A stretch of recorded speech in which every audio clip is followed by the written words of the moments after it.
Bismillahirrahmanirrahim. Assalamualaikum warahmatullahi wabarakatuh. Waalaikumsalam. Amin amin ya rabbal alamin.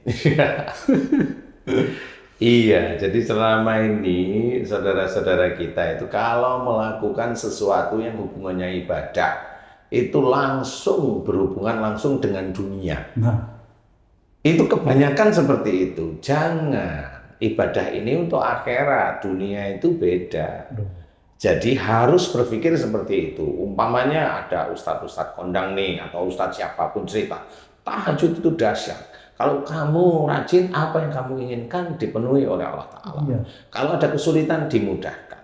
Kalau ada orang dolim, Allah yang akan jaga dari orang dolim tersebut. Ya, kalau menceritakan seperti itu, berarti kita punya kesimpulan. Orang Muslim yang memang dia sudah mulai rajin tahajud, hidupnya mulus. Hidupnya mulus dia, mau semua kesulitan, ya, semua keinginan dikabulkan. Kalau ada orang dolim, dijaga oleh Allah Ta'ala. Atau dua, Ustaz, kalau rajin tahajud, hidupnya sebenarnya nggak mulus. Yang nggak rajin tahajud itu yang mulus. Ya, ini kan sudah ada beda pendapat ceritanya ya. Sebenarnya benar Haji ya ini mulai cerdas ya Haji. Jadi kita itu kalau mendengarkan kajian ya hati-hati. Siapapun orangnya yang ngasih kajian, hati-hati. Jangan kita itu keblinger dengan umpamanya pandainya atau hebatnya. Enggak, biasa saja. Sekarang pertanyaannya kamu Tung, itu sudah benar. Kalau punya orang tahajud itu kan dimudahkan semua. Lah kalau kami yang sudah pensiun apanya yang dimudahkan ya? Iya. Nah disitulah sebenarnya pendakwah-pendakwah itu harusnya berpikir dia itu.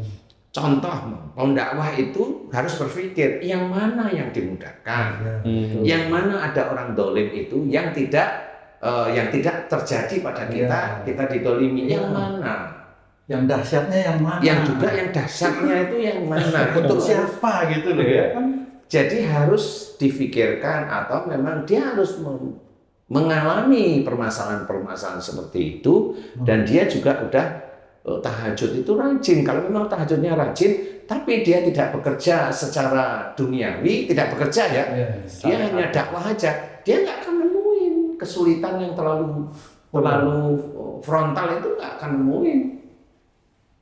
Umpamanya kamu dulu tahajud, ya, tapi kamu disuruh hitung itu efisiensi, kamu ngitung kok. Dan memang begitu. Nah, ya kan memang seperti itu. Apakah itu kemudahan? Apakah itu jalan setan? Coba kita berpikir sekarang. Apakah itu kemudahan dari Allah Ta'ala? Ataukah itu kemudahan dari setan yang kita kerjakan sendiri, kemudian hasilnya buat foya-foya? Sama seperti yang salah satu direksi BUMN yang saat ini dikejar-kejar sama KPK itu. Nah, itu sama. Yang dikerjain dia itu sesuatu yang memang tidak sepantasnya dilakukan oleh seorang Muslim. Dimudahkan yang mana dimudahkan? Karena mudahnya Allah Ta'ala dengan mudahnya kita itu beda. Mudahnya kita itu kalau hubungannya dengan harta, dengan kenikmatan, dengan terpuasnya nafsu, nah itu mudah. Tapi yang namanya dimudahkan sama Allah Ta'ala beda. Makanya tadi yang mana nih AJC sudah ngasih pandangan, ya itu betul, itu pandangan yang beda. Nah, sebenarnya kalau saya kan diizinkan oleh Allah Ta'ala mempunyai pekerjaan. Sehari-hari saya mengerjakan sesuatu hal yang berhubungan dengan orang banyak, berhubungan dengan customer, berhubungan dengan orang-orang produksi, berhubungan dengan dolar, berhubungan dengan orang yang saling dolim, berhubungan dengan orang-orang yang memalaki di daerah segitu. Jadi ini yang mana nih sebenarnya? Jadi kalau ada orang yang berbicara tentang dahsyatnya tahajud itu nanti nggak ada orang dolim, kemudian semua ini mudah semua, tidak bisa seperti itu. Yang paling benar itu pada saat orang itu dia rajin tahajud, insya Allah dia dekat dengan Allah. Nah itu kuncinya sudah.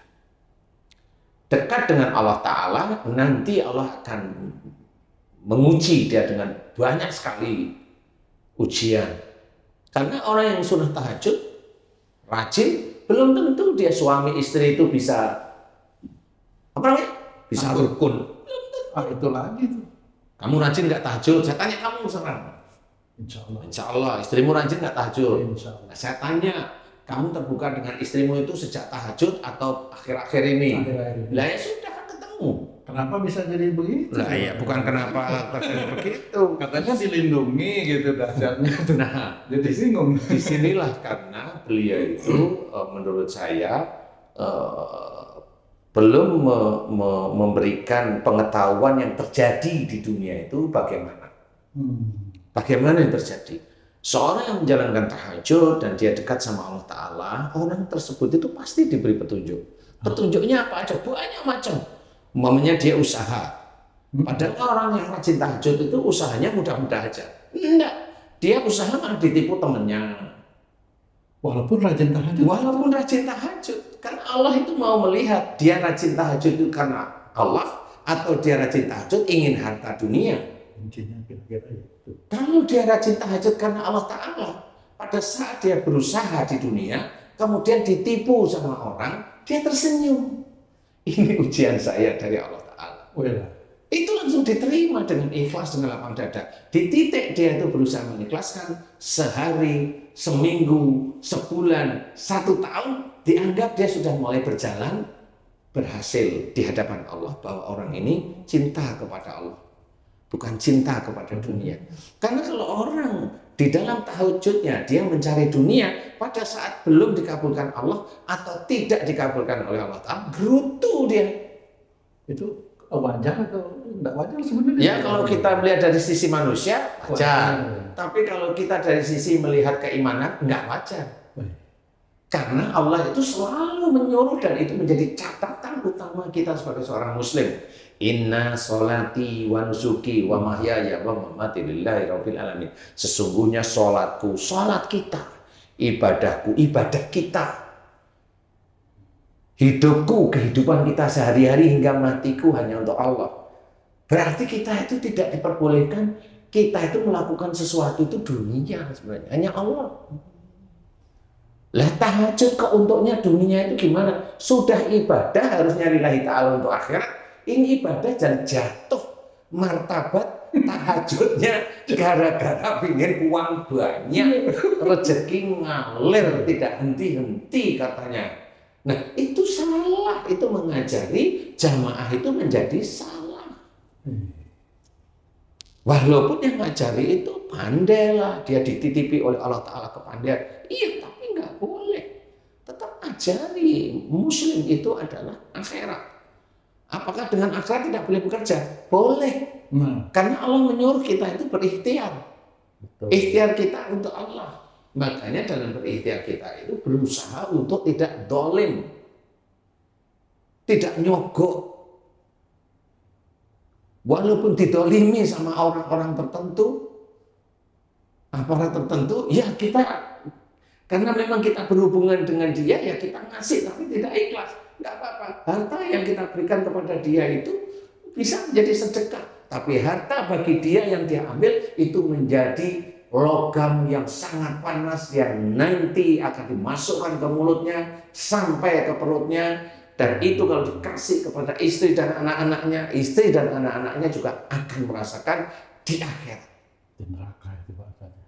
Di neraka jelas. Karena di surga nggak ada dikasih logam panas, itu nggak ada. Tapi Pak Ustadz pernah ditipu juga Pak Ustadz? Ya sering.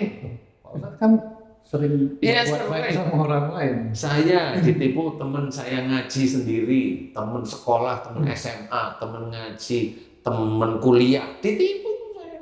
Tapi Pak Ustadz kan sering tahajud juga. Tapi bisa. Kalau usah diomongin lah masalah tahajud. Nggak, maksudnya kok gimana itu ya? Apalagi kita ini aja. Karena begini, kalau namanya teman dekat itu gimana sih? Om dulu juga sama-sama teman, cuma tahu, sama ini, kemudian datang, kemudian ngobrol santai, ngobrol masalah agama, masalah ini.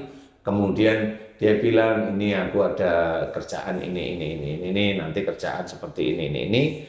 Nanti kira-kira butuh dana sekian, nanti keuntungannya sekian, nanti kamu 60, saya 40%. Oke. Ya dikelontonin. Apanya yang salah wong dia muslim? Dan ada perjanjian. Dan ada perjanjian seperti itu. Setelah saya gelontorkan semua, saya masih ingat sekitar 350 juta. Habis itu saya telepon, teleponnya udah nggak aktif. Sampai sekarang tidak aktif. Nah, seperti itu. Dan itu teman saya ngaji sendiri. Nah, ini satu. Kemudian banyak termasuk orang yang saya percaya. Dulu saya kasih kepercayaan penuh, kemudian dia khianat. Dia khianat kepada saya. Ya saya santai aja, saya cuma bilang di dalam pikiran dan hati saya, ya inilah ujian yang diberikan oleh Allah Ta'ala kepada saya. Ya sudah, saya biarin, nggak masalah. Nggak terus saya marah-marah, insya Allah tidak perlu. Karena di titik itulah kita itu nanti dinilai oleh Allah Ta'ala, kita itu termasuk orang yang sabar di dalam menjalankan ibadah-ibadah kepada Allah, atau kita hanya ngurusui dan hanya hati kita itu kagol, hati kita itu tercapek, hati kita itu marah hanya gara-gara uang yang cuma 350 juta. Bangga itu. Cuma 400 juta. Ada yang saya itu ditipu 1,3 miliar. Ada. Sampai sekarang. Dan orangnya saya tahu sampai sekarang dia mulai stroke ya seperti itu. Ya saya tahu, saya ngamati. Tapi kalau memang dia itu pada waktu ditagih dia itu malah marah. Kemudian ya sudah, saya mau gimana? Marah. Akhirnya saya berpikir kali ini ujian Allah ya. Walaupun uang 1,3 saya 1,3 M itu hilang, ya sudah. Cara Allah menguji kan seperti itu. Kalau namanya kita berpikir bahwa mana istilahnya kalau orang protes, mana ya Allah anumu janjimu ya? Kan tidak boleh. Orang Islam yang seperti itu tidak boleh. Nah, inilah sebenarnya kenapa seperti itu, karena saya mengalami sehari-hari itu ada seperti itu. Tetapi memang setelah itu baru Allah itu mengangkat semuanya. Jadi betul-betul tanpa sesuatu hal yang memang dikira sulit pun Allah memberikan rezeki itu mudah, alhamdulillah. Dan memang itu semuanya mau ditipu kayak, mau dapat rezeki kayak, disyukuri semua itu adalah ujian dari Allah Ta'ala yang harus kita hadapi. Jadi bukan berarti yang diberi kemudahan sama Allah Ta'ala itu terus mudah semuanya. Suami istri gak pernah berantem, anak dan orang tua gak pernah berantem. Anaknya lulus terus sekolah. Kalau dia minta pintar, anaknya pintar. Dia minta kaya semua. Orang Islam itu kalau dicekoi dengan kata-kata seperti itu, ya nanti bodoh semua. Kalaupun terjadi pintar semua, kalaupun terjadi kaya semua orang Islam itu. Gak bisa. Allah itu mempertimbangkan banyak. Di mana orang yang dia itu sering sunat tahajud itu amanah enggak kalau dia diberi sesuatu oleh Allah Ta'ala, itu diperhitungkan oleh Allah Ta'ala. Jadi bukan sekedar dia sholat sunat tahajud, dia tahajudnya rajin. Kalau dia hanya mencari pahala, dia nggak akan dapat, karena dia seperti orang anak kecil yang ingin permen aja dia. Suatu ketika dia kasih ujian agak berat sedikit, nangis. Permennya nggak dikasih, nangis dia. Kan seperti itu. Nah ini yang jarang diceritakan. Jadi orang Muslim itu harus berpikir. Tidak menelan mentah-mentah apa yang dikatakan oleh gurunya atau pendawanya yang dia anggap dia hebat. Tidak, harus difikirkan sehari-hari. Bagaimana orang itu umpamanya dia itu berhutang, kemudian cara dia itu bagaimana cara mencari hutang, dijawab tahajud aja, doa aja, ya, kamu akan lunas hutangmu. Dari mana cara mikirnya? Kalau dia berhutang itu sejak sekian tahun dan dia nggak bisa bayar, tahajud baru dimulai. Kalau enggak, dia berhutang sekian tahun, tahajud itu dimulai sebelum dia berhutang. Kenapa dia nggak bisa bayar? Harus berpikir di sini. Kenapa saya nggak bisa bayar? Padahal saya rajin tahajud, saya rajin baca Quran, saya rajin mengamalkan surat-surat ini, saya rajin begini. Kenapa hutang saya nggak bisa terbayar? Kalau saya, insya Allah saya gampang menjawabnya. Karena kamu berhutang itu keinginan nafsumu. Karena kamu ingin harta lebih. Coba kalau memang dia itu mencari rezeki itu betul-betul menginginkan dari Allah Ta'ala, Allah yang ngasih, kita ikhtiar, Allah yang ngasih, nggak akan ada hutang sebenarnya. Allah itu mengajari pandai, bukan mengajari bodoh, nggak mungkin. Iya. Makanya kalau mau saya tanyain sama teman-teman, para ustaz-ustaz yang sering ke rumah itu, tanya, Ustaz, kok bisa seperti ini, usahanya apa? Ya saya menjawab, usaha saya ada.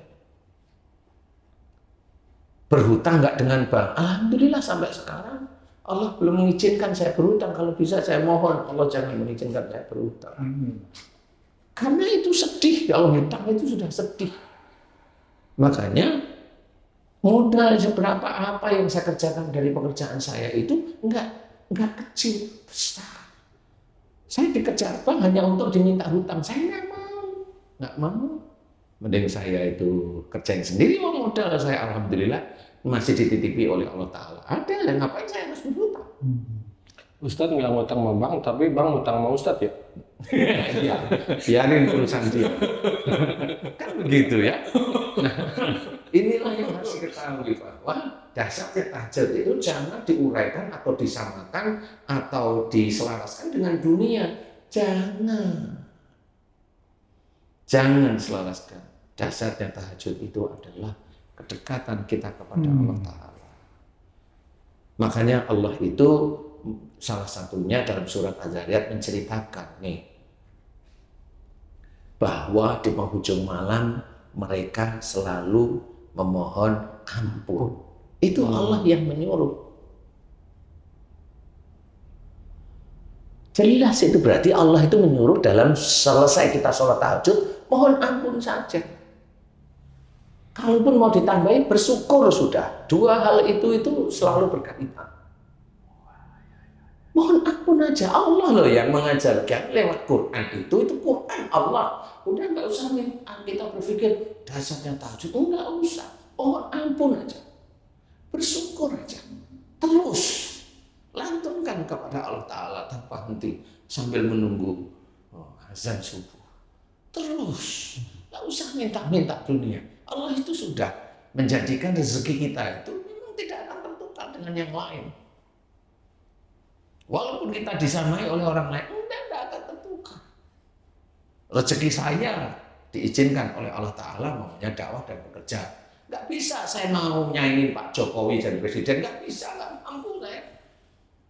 Kenapa saya nggak mampu? Saya nggak suka politik, saya nggak mau. Kan sudah, masa saya pengen aja seperti itu? Ya nggak perlu.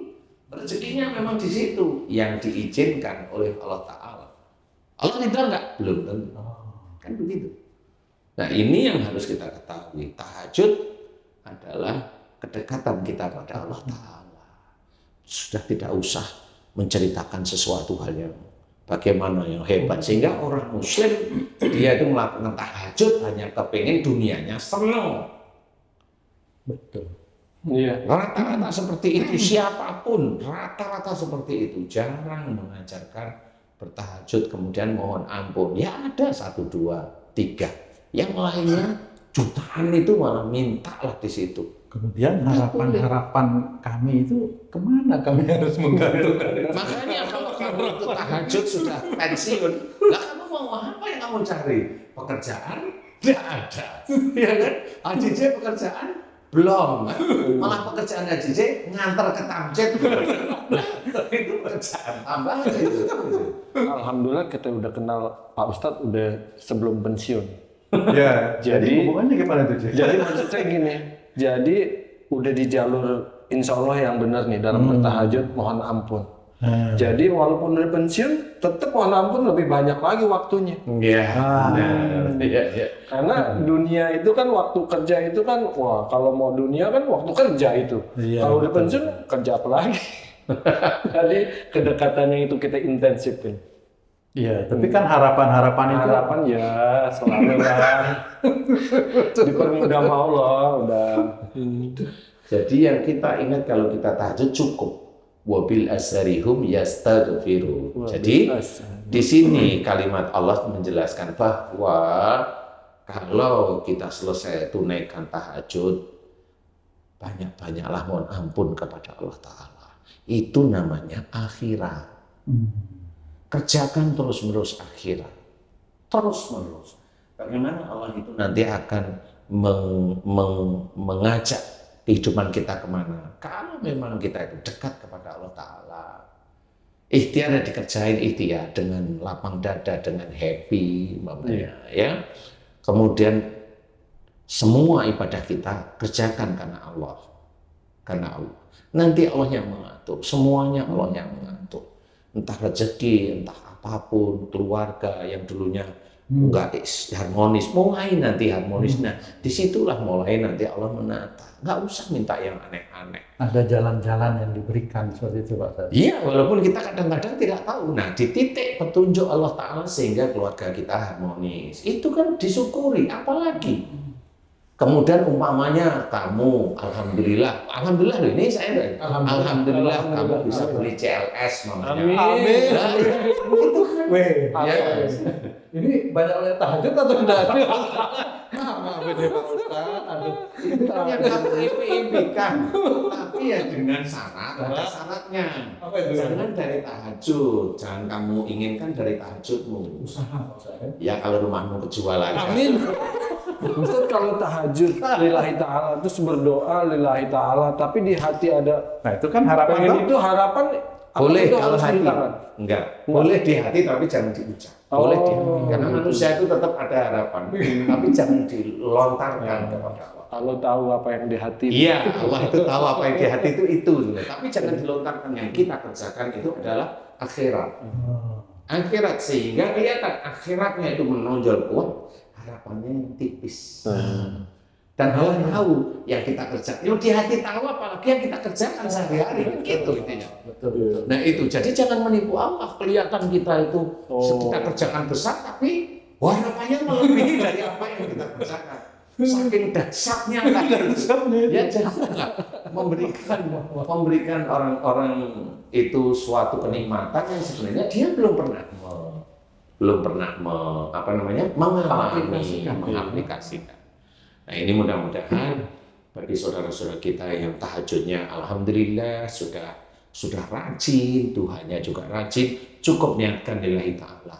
Kalau mau berdoa di tahajud, ingat ayat Quran ini. Wa bil asharihum yastaghfirun. Ingat di situ jelas Allah yang memberikan tuntunan. Dan di penghujung malam, yaitu kita itu bangun untuk sholat sunat tahajud atau qiyamul lail, mereka selalu memohon ampun. Kerjakan itu. Lillahi ta'ala, kerjakan. Udah gak usah punya pikiran macam-macam. Kerjakan karena Allah. Biarkan Allah nanti yang ngatur bagaimana. Dan yakin bahwa yang kita kerjakan itu adalah tuntunan dari Allah Ta'ala. Bukan hanya orang yang ingin nyenangin hati kita. Ya tahajudlah kamu biar utang lunas. Enggak ada. Utang lunas itu bayar. Baru lunas. Bukan gara-gara tahajud. Bukan. Masalah lunas itu macam-macam nanti lunasnya. Bisa aja itu lunasnya karena isi job. Banyak yang seperti itu. Kelihatan orang itu jilbabannya panjang. Ini saya kenal orang itu. Tetapi dia hobinya nipu, hobinya nyuri. Saya ngerti, tapi ini nggak perlu kita bahas. Orang muslim, iya. Saya tahu, saya nggak mati. Nah, jangan seperti itu. Itu jelek sekali di hadapan manusia. Na'udzubillahi min dzalik. Nah, kita belajar. Tidak belajar. Ayo kita kerjakan. Akhirat, semuanya lillahi ta'ala. Mudah-mudahan ini bisa menjadi manfaat nantinya. Amin.